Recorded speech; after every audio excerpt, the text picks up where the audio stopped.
হর হর মহাদেব, জয় শিব শম্ভু, জয় শিব শম্ভু। দাদা, আমি আজকে খুব কৃতজ্ঞতা আছি আমি কুসুম ভাইয়ের প্রতি যে গুরুজিকে নিয়ে এসছে। এই মন্দিরটা অনেক অনেক অনেক পুরনো।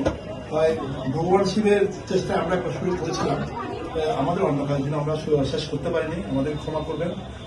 ভগবান শিবের আশীর্বাদে আবার আমরা কাজটা শুরু করতে যাচ্ছি।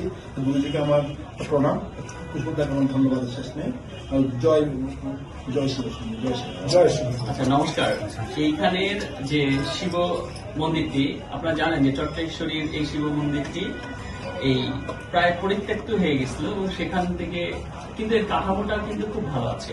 কিন্তু কাঠামোটি খুব ভালো আছে, তো আমরা চাইলে পরে এটাকে সুন্দর করে, কারণ এখন যে বর্তমানে যে যারা কারিগররা তারা চাইলেও কিন্তু এরকম মঠ বানাতে পারে না। আপনারা জানেন যে সেই কারিগররা কিন্তু চলে গেছে, অধিকাংশই ভারতে চলে গেছে, তাদের বংশধরেরা ভারতে চলে গেছে।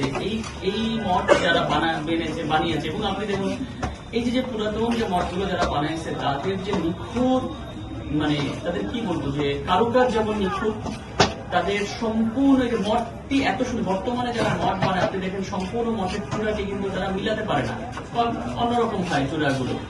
এই যে পুরনো যারা বানাইছে, আমি তাহলে সেই আমাদের সেগুলো কিন্তু এগুলো কিন্তু আমাদের পুরাতাত্ত্বিক সম্পদ। একদিকে যেমন আধ্যাত্মিক, তার সাথে পুরাতত্ত্ব, এগুলোকে সংরক্ষণ করে আমি মনে করি বাংলাদেশের পুরাতত্ত্ব অধিদপ্তরের এটা সংরক্ষণ করা উচিত।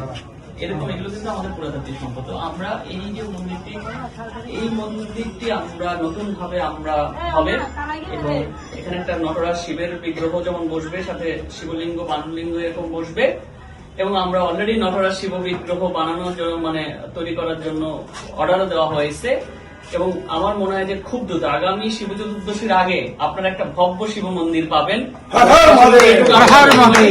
এবং এই আমাদের পক্ষ থেকে সর্বাত্মক সহায়তা থাকবে এবং আমি এর জন্য চট্টেশ্বরী পরিবারকে ধন্যবাদ। এবং আমি চট্টগ্রামে বলবো যে যেই জায়গায় এরকম ভাবে আমাদের পুরানো পুরাতাত্ত্বিক এই মন্দিরগুলো আছে, সেই মন্দিরগুলোকে এইভাবে একেবারে যেই ডিজাইনে ছিল ওই ডিজাইনে এগুলোকে পুনরুদ্ধার করা, পুনঃসংস্কার করা, সেই আহ্বান জানিয়ে আমি আবারও ধন্যবাদ জানাবো। কারণ এই যে চট্টেশ্বরী পরিবার যদি এই উদ্যোগটি না নিতেন তাহলে কিন্তু এটা করা সম্ভব ছিল না। এটা দেখা যায় এরকম করতে করতে পরিত্যক্ত হয়ে একদিন বিলীন হয়ে যেত, ইতিহাসও বিলীন হয়ে যেত।